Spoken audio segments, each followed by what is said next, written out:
pep rallies. So it's like all this money, all this effort, all this time. And I know that you're coming out on the other end with a higher GPA for it. And so it's, I understand that it's a big thing. I understand that it's important to a lot of people. I'm not trying to dismiss it at all. But in light of it being smack dab in the middle of homecoming season, you start to see photos being shared on good old social media of kids going off to the dance. And let me tell you, folks, that is what inspired today's topic.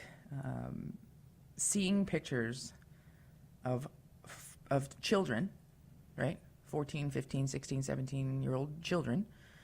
And I know that this could burst some bubbles and hurt some feelings, but that is absolutely not my intention. My intention is always to safeguard children, to protect children from the many, many, many evils and temptations and dangers that present themselves in our world today. And so, first and foremost, seeing some of the clothing, seeing some of the outfits that young people are wearing, and it's typically not young men. They're like in an Oxford shirt and a tie and like slacks for the most part. I mean, every now and then I can imagine you've probably seen something contrary to that, but for the most part, I am talking about young women. And I think perhaps the saddest part about it is that generally all these young girls look exactly the same, right? Like if you look at prom pictures from the 80s, if you look at prom pictures from the 90s, there's a particular style, right, that's in. That made me sound really old, didn't it? There's a particular style that's in, and it reflects, right? When you look back at pictures, you can say like, okay, this kind of a cut or this kind of a style or this kind of color, this kind of fabric was in fashion. And so in order to be in fashion, you end up all looking alike. And what's so terribly sad about that for me as a newer mom is that like our child is so unique, right? We are so unique. Each one of us is uniquely made and unrepeatable. And so if you lined up every young woman going to homecoming here in the South, all in a big line holding hands, you might be hard pressed to differentiate between all of them. And sure, you choose different colors, you choose different, there's different makeup and things like that. But for the most part, all of the pictures that I've been seeing are very similar. The way that the young girls look are very similar. And I hope that this doesn't upset you, but the vast majority of these girls who are all dressed similarly are dressed immodestly.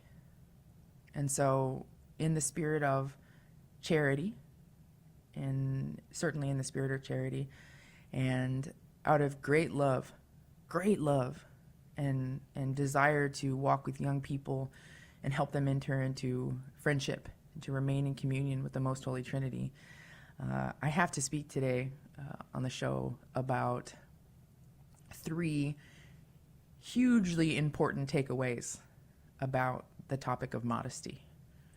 And so I hope that you're buckled in. I hope that you're buckled in. I hope that you are listening with an open mind and an open heart. And this is especially as I speak to the women who are listening, the brothers who are listening, the fathers who are listening, the cousins who, you have female cousins, even those of us who, all of us have moms, right? And not everyone has a sister, but all of us have moms, all of us have grandmas. And I certainly think that there has been a wild change in what is and what isn't acceptable to wear in public and how to dress in public. Say like 50 years ago, nobody in their right mind would have gone outdoors, out in public in pajamas. They may have, what did they used to do? Throw you in the asylum, which is like maybe not the right move for someone who's thrown on a pair of SpongeBob pajamas. But 50 years ago, nobody would have thought of doing something like this. And now it's so acceptable. It's so acceptable to wear like two sizes too small, skin tight. Everything's pouring out of every edge inside, basically pajamas. To Walmart, to the corner store, you're pumping gas, you're wearing your Buc-ee's slippers, And I think that while I think it is important to be and feel comfortable, I also think that part of modesty is not just saying, hey, gal, cover up. But a huge part of it, which we'll get into in today's show, is honoring God. And there are so many points I hope to make today. I'm going to stick with 3. And if you work with teens, or if you've got teenagers at home, or you will soon, or you've had them at home, my hope to you is that if you've ever faced any sort of confusion about modesty and how to really to teach it and show it as an example, and as the leader, as the primary educator and formator of your children, I hope that today's show helps you sort of gain a deeper understanding and love for the virtue of purity, and for what it means to be modest, what it means to honor the Lord and honor our human dignity. So again, today, in honor of homecoming season, where there is quite a bit of immodest dress and, unfortunately, immodest behavior to accompany it, I want to talk about 3 huge takeaways for us as Catholics to understand about modesty. Again, if you want to throw in your 2 cents, or if you have a question, or if you have tips for people on how to practice modesty or purity, we'll be taking your phone calls at 877-757-9424. Write it down just in case we make a point later and you say, hey, I got something to say about that. That's 877-757-9424. You could always shoot us an email at thequest@grnonline.com. I think we can take your questions on Facebook, on Instagram too, so on YouTube. So if you're listening live there, go ahead and feel free to type questions or comments that you have there, and we're happy to share them on the air. Again, I am your Monday, Thursday host, Sarah Soto, and we're talking about 3 big takeaways about modesty, Catholic modesty here on The Quest. We'll be back after a very short break. I hope that you tune in and listen to what we're going to talk about today, all about modesty in light of homecoming season, where there is a lack of modesty in many, many ways. Thanks for tuning in. We'll be right back.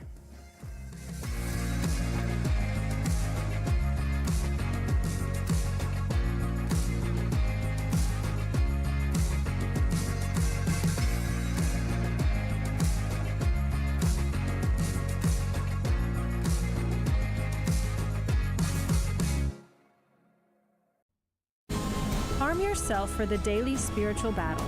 Visit St. Michael's Armory for beautiful sacramentals, recast antique medals and religious jewelry, and our exclusive sterling silver and wool brown scapularies. Pick up these means to strengthen your soul and arm yourself well for the battle of life. stmichaelsarmory.com. That's stmichaelsarmory.com. Spiritual armor for the battle of life. Hey, Keith Downey here, host of Morning Joy, where truth matters. This is an exciting week in Catholic radio. The EWTN Radio Conference is going on in Birmingham, Alabama. Now, while I'll be there making new connections and taking in the great spirits that Mother Angelica brought to that place, Wyatt Goolsby will be helping you start your day with truth and joy every morning. He's got a lot of great things to share with you and a new trivia prize every day. Listen to Morning Joy right here, starting at 6 a.m. Central, 7 a.m. Eastern. Welcome back to The Quest, an extraordinary journey where every step brings us closer to discovering God's love for us. Want to join the conversation? Give us a call at 877-757-9424. Hey y'all, welcome back. If you're just tuning in, I'm with you every Monday and Thursday here on The Quest. I am Sarah Soto, Catholic wife, mom, and speaker. And today, in light of the 2024 homecoming season, especially here in South Texas, where the bigger the mum, the closer to... No, that's not what it is. I think many of you might be familiar with Southern football homecoming culture. Even though I'm from the South, I'm not really too familiar with it, as it turns out, but I am familiar with loads and loads and loads of pictures of friends and family and friends of friends sharing their pre-homecoming pictures. Apparently, like 70% of the homecoming experience is taking pictures. Do you all know this? I didn't know this. It's a lot of photographs. You know, you think of those tribes that think that photography steals your soul. Like, do we need 742 pictures? And this is in front of a lake? Anyway, my point is that today, in light of homecoming season and in light of a lot of the immodest clothing and immodest behavior that we see, I wanted to do a show on modesty. What does the Catholic Church teach about modesty? What does it really mean? It's not something we hear a whole lot about. Certainly, no one ever said that word or anything like it in my entire public school education. Surprise, surprise. And we had a dress code, but it was not very strongly enforced, and it only came about my senior year of high school. So if you think I was following that, think again. But it wasn't because I was dressing immodestly. I was just sharing that I never really had a struggle with immodest dress. There's probably a couple of reasons, but predominantly I wanted to be a lot like my mom, and she always dressed modestly. She was never in anything revealing. She always dressed very cute, and she did have an eye for like trends and fashion and things like that, but never the very revealing or the skin tight things that are, too short or too low or whatever it is. And so I always, admired my mom and wanted to be like her. So I thank the good Lord for that and for her good example, in action. And so there wasn't really a whole lot of words about it. But as I grew in age, grace, and wisdom, I wanted to learn more about modesty, especially because I work with teens. And in their words, not mine, I think sometimes they'd rather die than wear a skirt that was past their knee and remained past their knee when they sat down.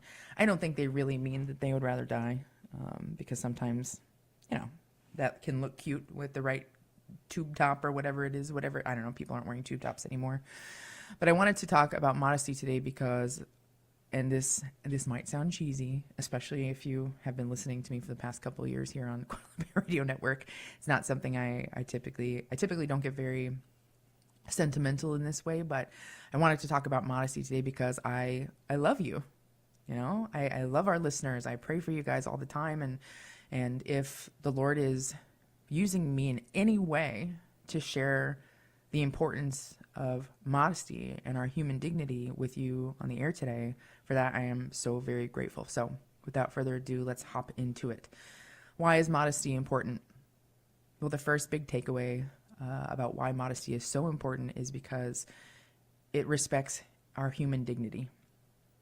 So when we speak and dress and act modestly, it reflects our human dignity, our inherent human dignity. It's not something that we have to earn. It's not that we have to have a certain amount of money or a certain amount of social status. We have inherent human dignity because we are made in the image and likeness of God. So when we dress modestly, when we speak modestly, when we behave modestly, we express respect for ourselves and respect for others as children of God. And I think perhaps one of my favorite parts about dressing, speaking, acting modestly is that it acknowledges the sacredness of our bodies and our souls. So on the one hand, where you could, and I get this argument a lot, especially from young people, very young people. On the one hand, you could say, well, I could wear a string bikini and I still have inherent dignity. God still loves me. Okay, I never said anything to the contrary. That is absolutely true, 100% true.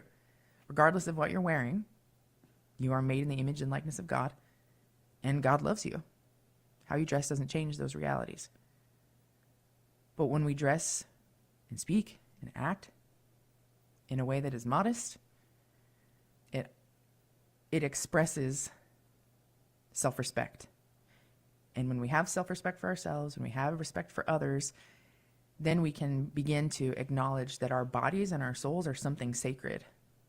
They're not something disgusting. They're not something to be hidden away because they're terrible or they're ugly, or we shouldn't so silly, like shouldn't have bodies, shouldn't have reproductive systems. Like none of that is what I'm saying. None of that. The church doesn't teach any of that.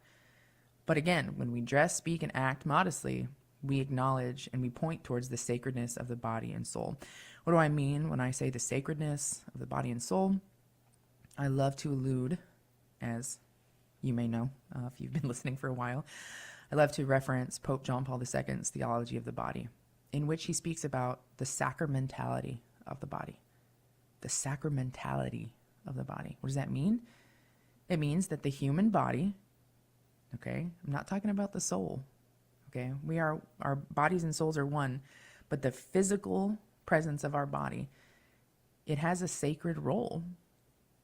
It has a role in revealing God's love and truth. So let's take a second to unpack what that means. God's love and truth are everything, and our bodies have a special and sacred role in revealing that.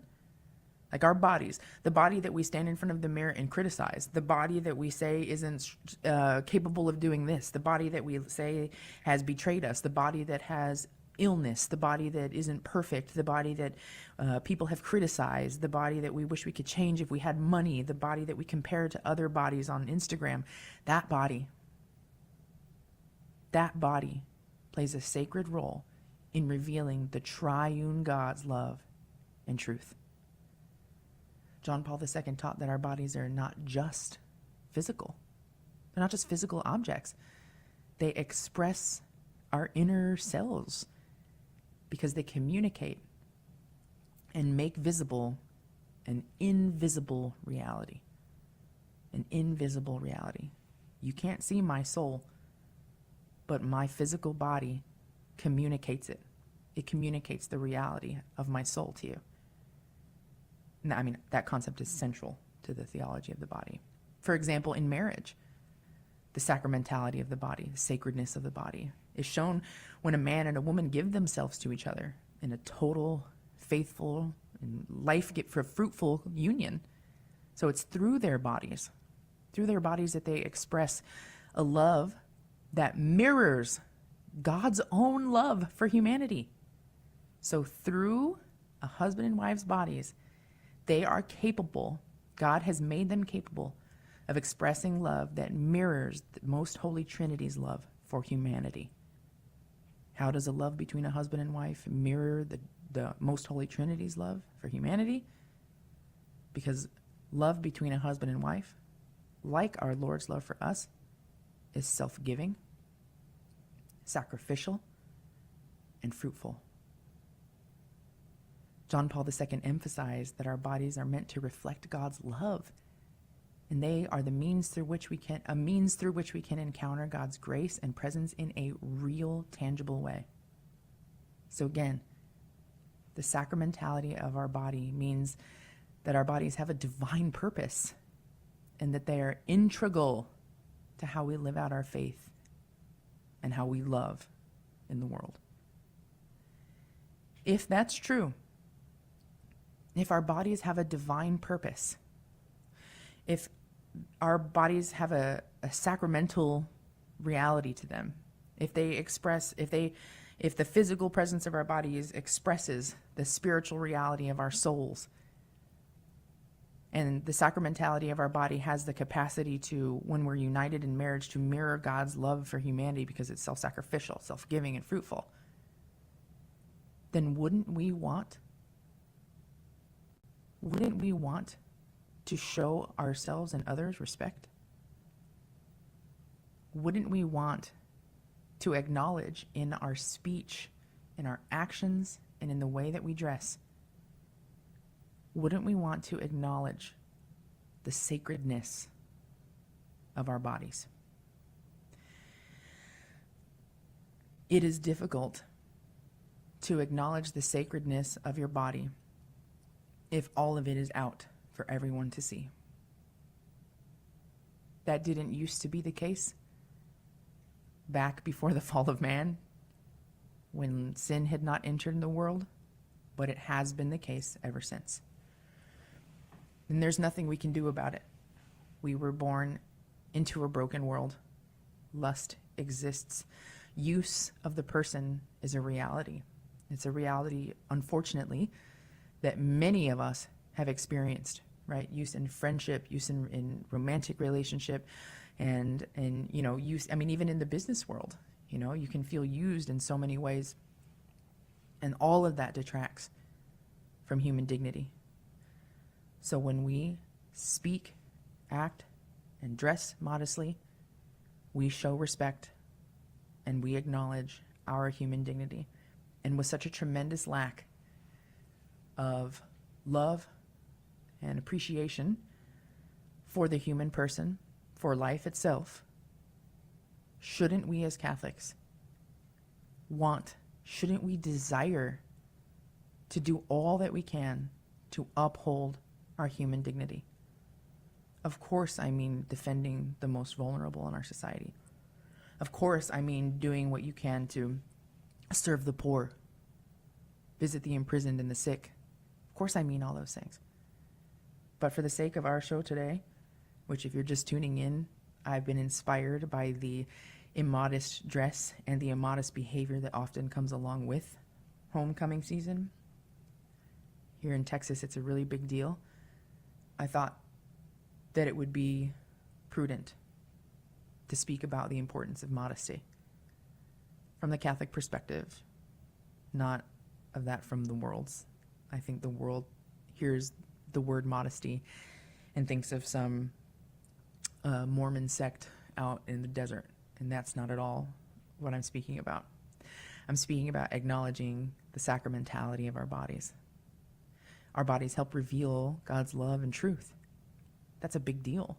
So if your body reveals God's love and truth in a way, and you're made in the image and likeness of God, your body has a divine purpose.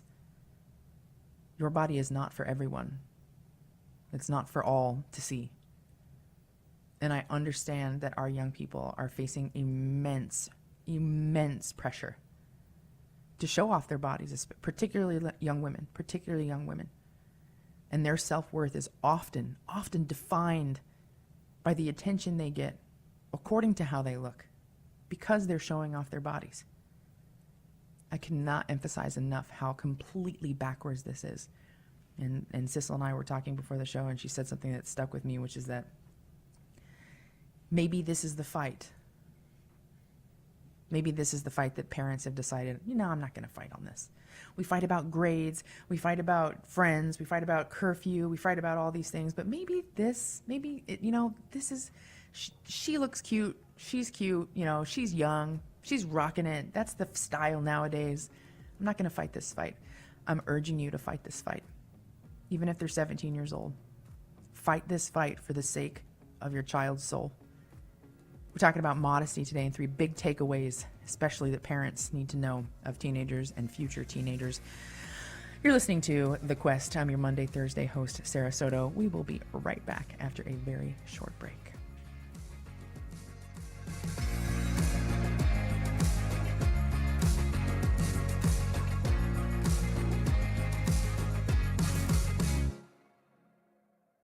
This is Life News Radio. I'm Jim Anderson. An insider to the Bush White House says the failing struggle to win over Catholic voters may doom Kamala Harris's chance of carrying the key swing state of Pennsylvania, where 30% of voters identify as Catholic.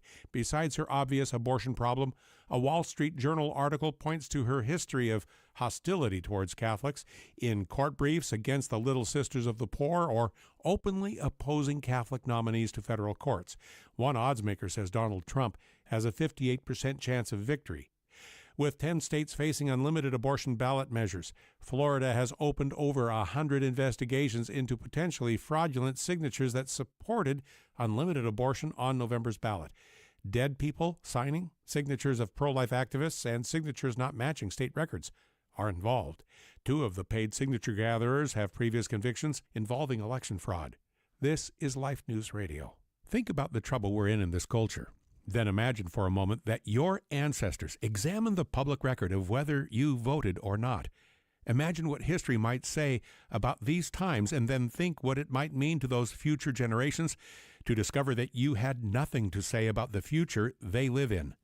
Without even faith or ethics, you can see why voting is a moral obligation. Vote for a culture of life. The Tennessee case against a White House embrace of Title X abortion funding just got a boost from pro-life religious and medical groups. At stake are right of conscience violations in the Biden-Harris reinterpretation of Title X rules, reinterpretation that violates federal law banning abortion funding. Title X funding is still problematic for its promotion of contraceptive family planning, especially targeting the poor. For pro-life headlines delivered to your email address daily, sign up at lifenews.com. This has been Life News Radio. You're listening to The Quest, a pilgrimage of faith. Have a question or something to share? Call the show live at 877-757-9424.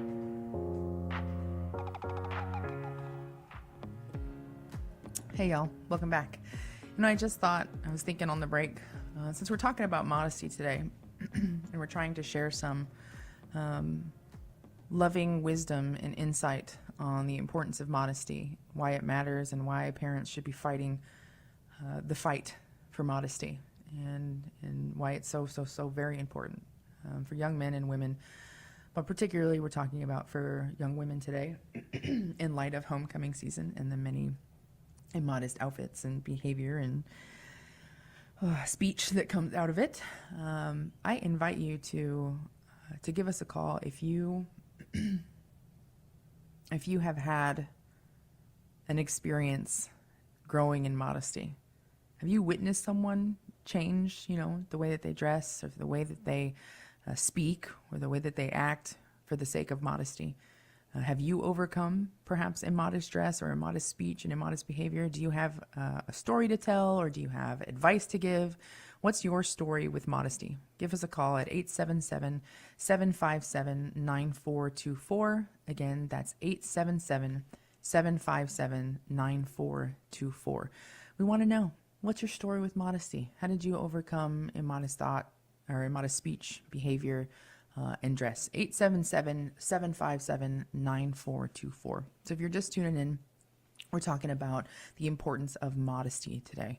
It's always been important, but especially now, it seems like there's the biggest lack of modesty in speech and action and dress that I've ever seen in my entire life. I haven't been alive super long time, but it's definitely never been this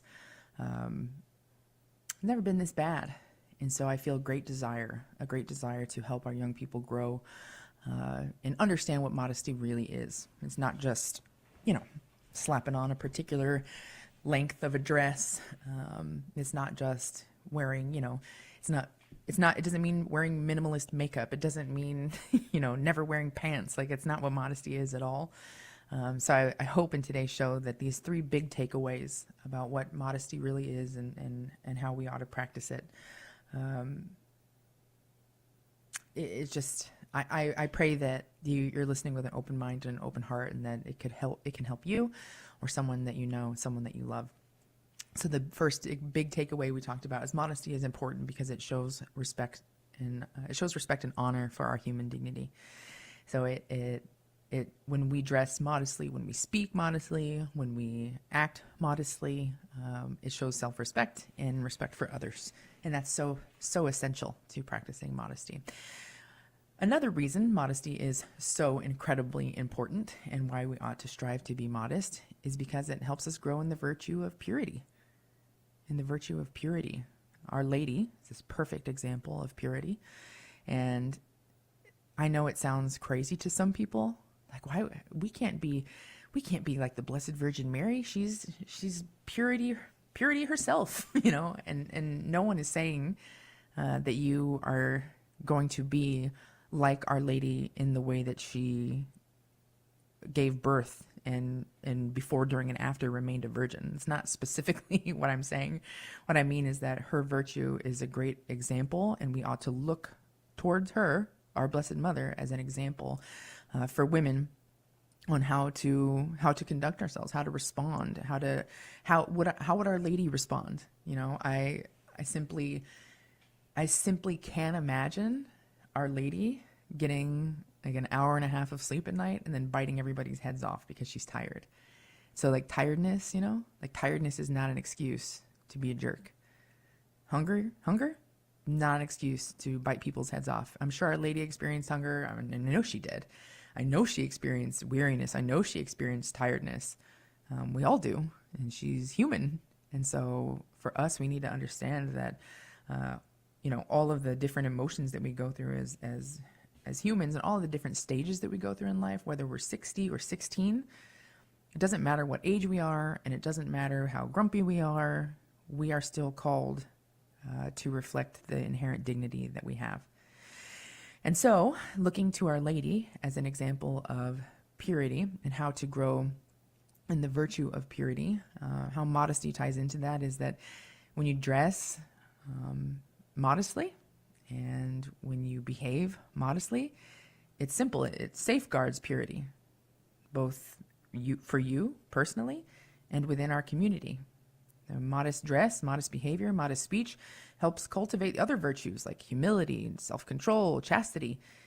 And when you have humility, when you have self-control, when you have chastity, meaning your sexuality is rightly ordered, you can align your actions and your appearance and your speech so that you can enter into and remain in communion with the Most Holy Trinity. But folks, it's important to remember that virtue takes practice. Purity takes practice. You're not born perfectly mastering the virtues. All of them take practice, even purity. And so how do we practice the virtue of purity? Well, you've got to make choices that reflect that respect yourself, that respect others, but most of all, above all else, that they respect God, that they give glory to God. So how do we practice purity? I want to grow in the virtue of purity? I didn't even know it was a virtue. How do I grow in the virtue of purity? Well, I'm glad you asked. First and foremost, if you want to grow in the virtue of purity, you actually have to put the work in to guard your thoughts and your intentions. Purity doesn't begin with a special ring that you wear. It doesn't begin with never having a boyfriend until you walk down the aisle and marry him. Purity begins in our minds and our hearts. Because you could have someone who there are people who wait until they are pronounced husband and wife to kiss for the very first time. And I think that's great. I think that's fantastic.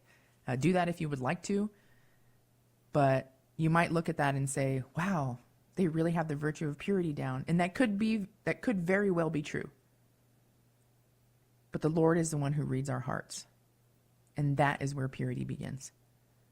We must practice the virtue of purity in our minds and in our hearts. That means, and I know you're not going to like this answer, but I love you, regardless of whether you like it or not, so I'm going to give it to you. You need to be mindful of what you're watching, what you're reading, what you're listening to. You need to be intentional with the information and the media that you're consuming. Just because something is entertaining or you view it to have entertainment value doesn't mean that it should be something you should be watching, consuming, taking it into your home, sharing with your teenagers, with your children.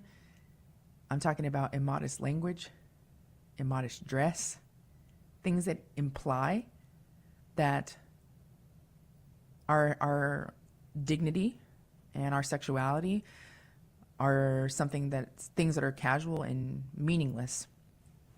And so what I mean by that is you may be watching a sitcom as a family together. And you may think, Well, there's no nudity and there's no cursing. This must be perfectly acceptable to watch. But in reality, the couples in the show are all they're all cohabitating. And it's sending a message that you can be happy and prosperous and living a good life and even wearing a cross necklace while living with someone that you are dating but not married to. Sharing a bed with someone that you're engaged but not married to.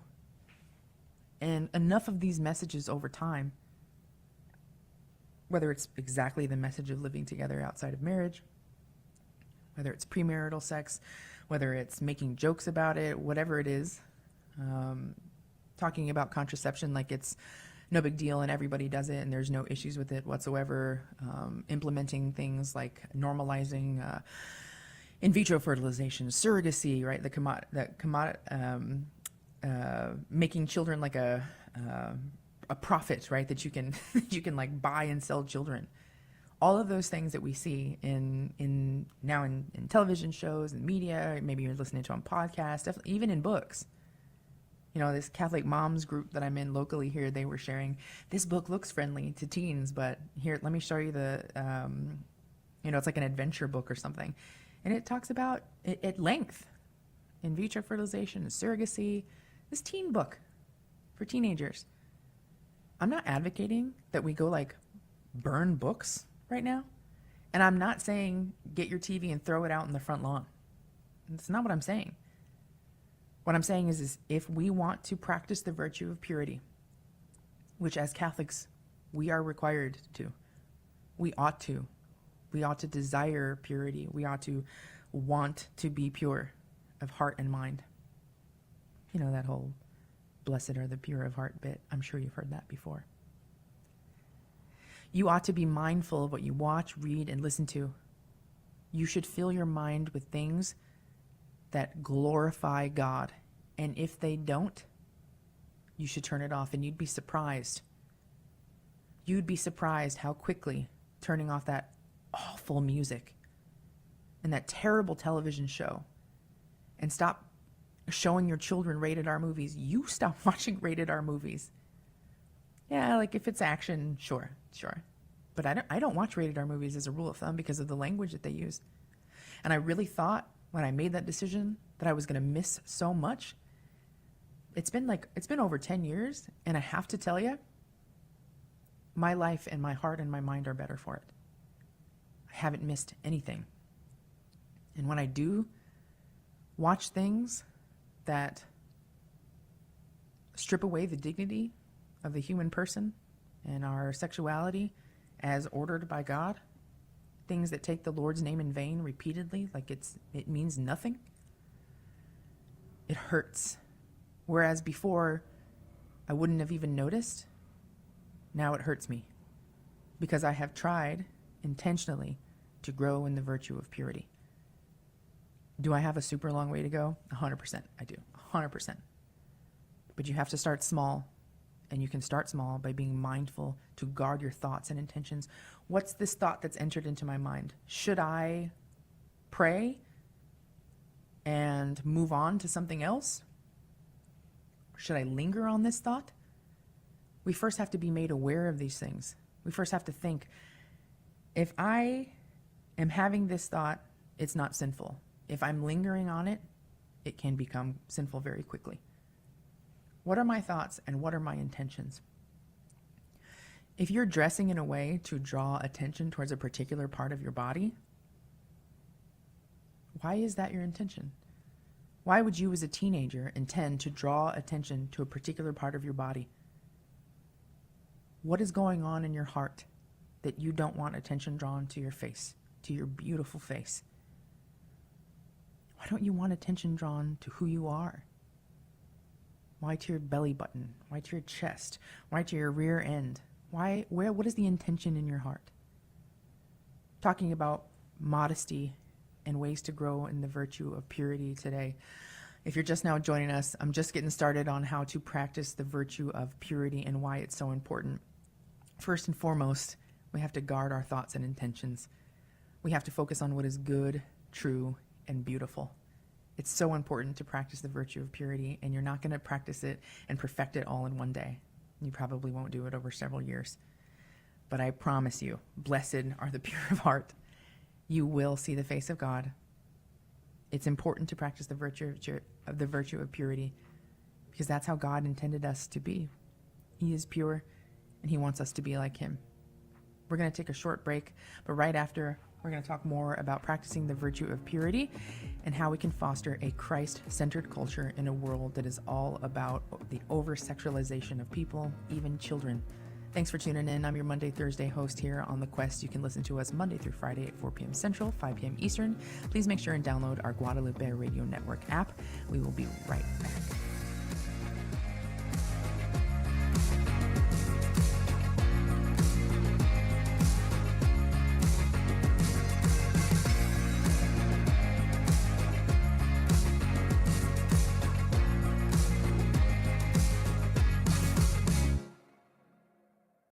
This is Franciscan Media's Saint of the Day for October 17th. Today we celebrate Saint Ignatius of Antioch. Born in Syria just a few years after Jesus' death, Ignatius was a convert to Christianity who eventually became Bishop of Antioch. On a long journey from Antioch to Rome, Ignatius wrote the 7 letters for which he has become well known. 5 of them are directed to churches in Asia Minor.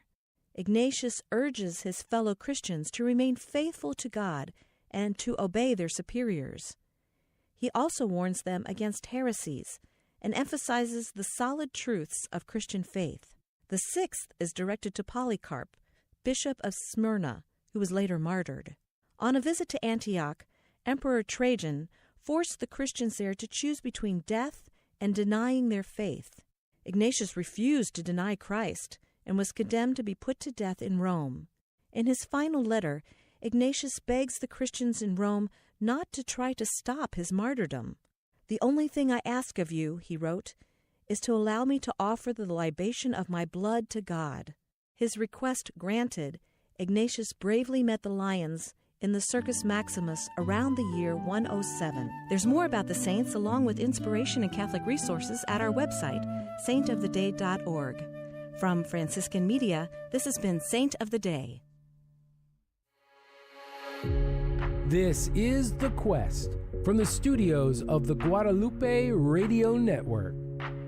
Share the show with a friend. You can find us on social media. Want to listen again? We're on Apple Podcasts, Spotify, YouTube, or wherever you enjoy listening to podcasts.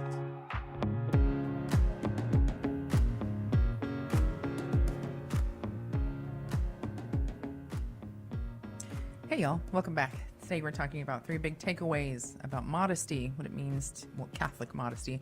The world might have a funny definition of it, but it doesn't, surprisingly, mean that you need to wear a bonnet in like a 1800s. I don't know why people always think of like a stuffy, those dresses that people used to wear in the 1800s that like button all the way up to under your chin with like 700 buttons, with boots that also have 700 buttons. I would never want to do that. And I don't think I would want to ask you to do that either. But today we're talking about modesty, 3 big takeaways about Catholic modesty. And we're on number 2, which, surprise, I have so much to say and there's never enough time. I'm going to try to get all the way to the 3rd point. The 2nd point, which I'm still working on here, is practicing the virtue of purity. So number 1, you've got to guard your thoughts and intentions. What are you consuming? What are you listening to? What are you reading? What's the intention of your heart? Because purity begins in your mind and in your heart. So what you're listening to, what you're watching, the music, the TV shows, et cetera, is it promoting modesty? Is it promoting purity, or is it implanting thoughts in your mind and in your heart that are impure? Because if it is, it's time to turn it off. And guess what? Nobody ever died from not watching the latest reality TV show. Surprise.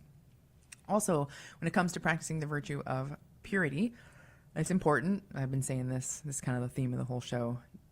If you want to practice the virtue of purity, which you are called to do as a Catholic, you must dress and act with modesty. Modesty in dress and behavior, again, shows respect for yourself, for others. So you want to choose clothing that honors your dignity and you want to interact in others in a way that reflects kindness, respect, and love. basically, you want to dress for the Lord. You don't want to dress for Instagram. You don't want to dress for your friends. You don't want to dress for the latest fashion. You want to dress for your private Snapchat story. You guys, if you're in the car with your teenagers, look at them. They know what I'm talking about. You want to dress and act with modesty, because when you dress and act with modesty, it honors your dignity as being made in the image and likeness of God. You want to honor God in all that you do, in the way that you speak, in the way that you act, and in the way that you dress. And I want to emphasize again, yes, God loves you, even if you wear very immodest clothes. But when you dress in very immodest clothes, especially when you attend the holy sacrifice of the Mass, you are not honoring God. God always loves you, no matter what you're wearing. But when you dress immodestly, in a way that takes away from your self-respect and respect for others, if you are a distraction to others because of what you're wearing, how you're dressing, if people can't focus and people can't pray because they're seeing half of the entire one entire half of your body, and they can't focus. This is not, you hear the secular argument that says you should be able to pray and you should be able to focus no matter what I'm wearing. You shouldn't be looking at me. Pay attention to God. Pay attention to your prayers. Okay? We have 5 senses, okay? And they're all very important. And so it shows others respect, and it shows respect for ourselves when we dress modestly. And when we dress modestly, we honor God. And there is nothing more important. There's nothing more important than honoring God. And we can do that so beautifully when we dress, not like an 1800s stuffy lady with 12,000 buttons, but when we draw attention to our most beautiful feature, the one that orients people towards our souls. That's our face. When we you think, oh my gosh, can you just imagine like God wants to hold you and look at you and see your beautiful face. So when you get dressed in the morning, choose clothes that fit well, that accentuate your face. Honor God, dress for the Lord. If you lose friends, if your teens lose friends because the way that they dress is honoring God, and I know this is hard for them, they weren't really friends to begin with. Another way to practice the virtue of purity is we have to pray, pray, pray. We need to pray for strength, and we need to pray for guidance. I know oftentimes, especially us girls, we like to do, I'll quote Kelly from The Office here, fashion show, fashion show, fashion show at lunch. We like to show our clothes. We like to, like, does this look cute? Let me go try on another one. I'll be right back. How do you think this? Do you think that? What do you think about, like, we're hanging out at the well together, getting water. We like to talk shop, which for us is, does this head wrap look nice? And so when we're talking about dressing, we're talking about guidance, maybe, and this could be really cheesy for you to listen to, but I don't care because I love you and I want to tell you anyway. Ask for your guardian angel's guidance. Your guardian angel is always with you. From the beginning of time, they have been there waiting all this time for you. And think of them when you when you put an outfit together and you're about to walk out the door. They've been waiting this entire time for all of human history, for all of time, literally, to serve you, to guide you, to light your path, to help you grow in deeper communion with the Most Holy Trinity. They've been waiting this entire time. And you're going to walk out in shorts that leave absolutely nothing to the imagination. So I urge you, when you get ready in the morning, when you're in that dressing room trying on homecoming dresses, and you think that because everyone else is wearing a dress like this, that this looks good and it's flattering, ask your guardian angel to guide you. And pray for the strength to help you stay committed to dressing modestly. Because I understand the temptation to dress like everybody else. but it takes a commitment. It takes a Maria Goretti level commitment to purity. Let her be an inspiration to you. If you don't know about St. Maria Goretti, look our gal up. Also, in order to practice the virtue of purity, you got to build healthy relationships. You can't be friends with people who disrespect your values, who discourage you from dressing modestly, who say, who tease you about dressing in a way that honors God. Those aren't real friends. They're not real friends. Real friends don't treat you that way. I know it can seem like the apocalypse for teenagers if even one friend falls by the wayside and they're isolated and it's the end of the world. I'll never go back to that school again. That's a quote from me. That's a quote from me, my 8th grade year in school. I told my mom, I will never go back to that school ever again. They're so mean to me. Guess what? I went back, and I'm tougher for it. I'm better for it because they weren't my real friends. You got to set clear boundaries. Only choose romantic partners who are going to respect those boundaries. P.S. You don't need a romantic partner when you're 13 years old. Just saying. Help build healthy relationships. If you build healthy relationships, you can grow in the virtue of purity. If you have unhealthy relationships that focus on impurity, you can't grow in the virtue of purity. So if you're striving to live a life of purity, you've got to cultivate self-control, helps you grow in virtue, and therefore, you'll be opening yourself up to experience a deeper and more meaningful and real communion with the Most Holy Trinity. Last but not least, I'm going to get it in, folks. I promise. Last but not least, first I'll share. I got a comment from Instagram. I have it here from Monica. So happy you're discussing. All women and men should listen to this. God bless you. Thanks, Monica. I think so too. I wish I would have heard more about modesty and purity in my life, my whole life. It's so important. It's so important. Last but not least, the biggest takeaway, I think, about purity and modesty is that we need to foster a Christ-centered culture.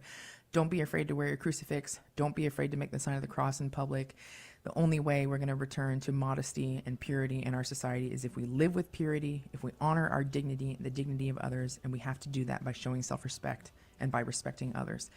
As always, thanks for listening to The Quest. We're here with you every Monday through Friday at 4 p.m. Central, 5 p.m. Eastern. You can listen on the Guadalupe Radio Network app, on YouTube, X, Instagram, Facebook, all that good stuff. I am your Monday, Thursday host, Sarah Soto. As always, it's been a great joy to be with you all, and I can't wait to be back with you this upcoming Monday. As always, God bless you, and thanks for listening.